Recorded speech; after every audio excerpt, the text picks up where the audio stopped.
Tere, mina olen Karl ja täna ma näitan, kuidas robot suudab faile kirjutada. Vaatame siis, mis see fail täpsemalt on. Siin sinises sektsioonis asub kõige alguses plokk nimega File Access ehk failile ligipääs ning see plokk võimaldab meil faili lugeda ja faili kirjutada. Aga miks see vajalik on? Fail jääb robotisse alles ka pärast seda, kui programm on kinni pandud või robot üldse välja lülitatud.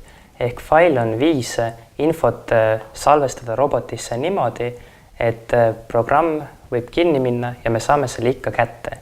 Ning faile on meil võimalik lugeda ka arvutist, et me saame roboti seest faile tuua arvutisse. Nii et need on head näiteks informatsiooni kogumiseks. Aga proovime siis ühe lihtsa faili teha. See plokk siin, tal on täitsa üleval siin sisend file name ja see ongi ehk siis faili nimi. Paneme talle näiteks nimeks minu fail. Ja selle asemel, et ta praegu lugeda, kirjutame siia. Siia sisse saame kirjutada teksti.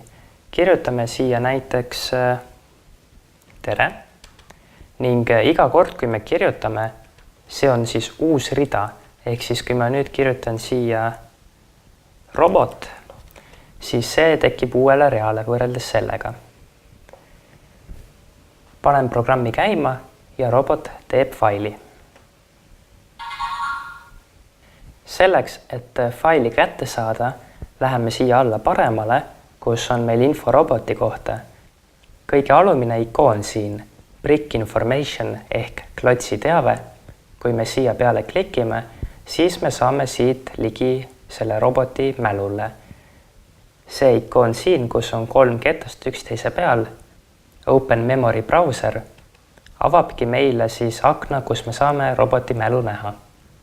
Näeme siin kõiki projekte ja nende sees olevaid. Teame, et projekti nimi oli Minu projekt 5. Otsin ta siis siit üles ja siin ta on. Ning nagu me näeme, siin on programm, aga siin on ka fail, mille me tegime. Et seda avada, peame vajutama nuppu Upload ja see tõmbab faili robotist meile arvutisse. Paneme talle siis mingisuguse, nimi ongi tal juba olemas.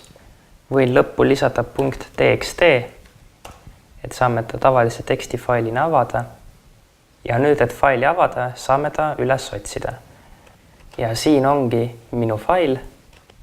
Võtan ta siis lahti, kasutan selleks Wordi programmi ning näeme, et siin ongi 2 rida, mis robot kirjutas. Tere, robot. Vaatame nüüd, kuidas robot suudab faili lugeda. Ma teen uue programmi ning võtan jälle selle sama ploki. Ta ongi tegelikult juba lugemise režiimi peal ja näeme, et tal on tegelikult 2 viisi, kuidas ta saab lugeda. Ta saab lugeda tekstina või ta saab lugeda numbrina.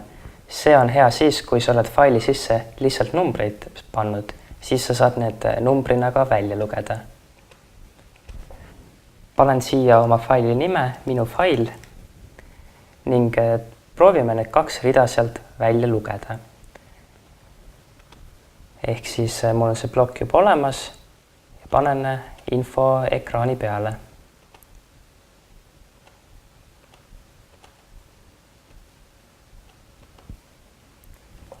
Lugemise plokiga on nüüd niimoodi, et kui sa failist loed, siis iga kord, kui ta loeb, ta läheb 1 rea võrra edasi. Ehk praegu, kui ta siin luges, ta luges esimese rea, tere. Ja nüüd, kui ma kopeerin selle kõik, siis ta loeb teise rea, mis oli robot. Aga kui me tahame esimest rida jälle lugeda, siis me peame faili kinni panema, et robot hakkaks faili jälle otsast vaatama. Võtame jälle selle File Access ploki ning siin on valikud Close ja Delete.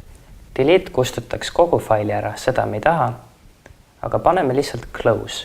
Mida see nüüd teebki, on, et ta paneb faili kinni, mis tähendab seda, et kui robot järgmine kord faili loeb, ta hakkab esimesest reast pihta. Sest et praegu ta oli lugenud 2 rida ära, järgmisena ta tahaks 3. rida lugeda, aga kuna me panime faili kinni, siis ta loeb jälle esimese rea. Panen lõppu ka lihtsa ooteploki, et programm kinni ei läheks. Ja nüüd vaatame, kuidas robot neid ridu loeb.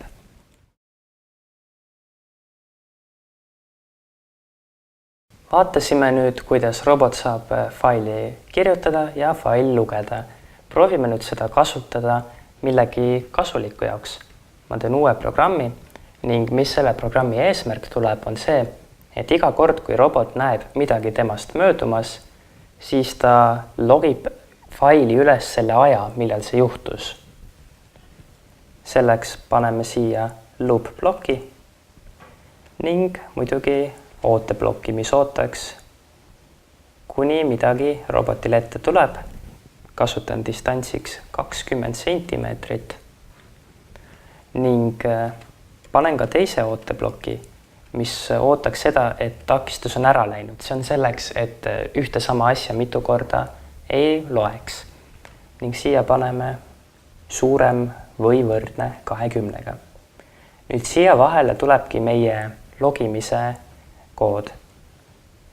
Võtan välja timeri ploki, et saada aeg ning võtan faili ploki. Ja panen talle nimeks ajad ning ühendan juhtme siia ära. Ja nüüd juhtubki see, et robot kirjutab siia faili iga kord, kui miski temast möödub, üles aja, millal see möödumine toimus. Ma panen siia ka heliploki, et me ise teaksime, kui robot on objekti näinud. Ja jätangi selleks lihtsaks hello'ks. Vaatame nüüd.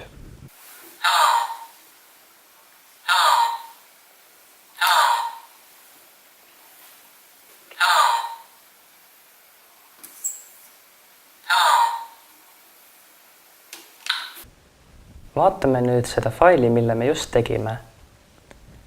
Võtan jälle roboti mälu lahti, siit ja siit ning otsin oma projekti ülesse.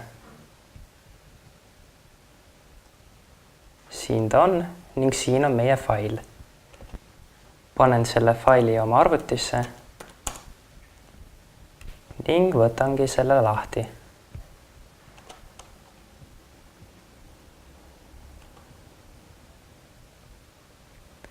Ja siin näemegi, et kokku möödus robotist 8 objekti.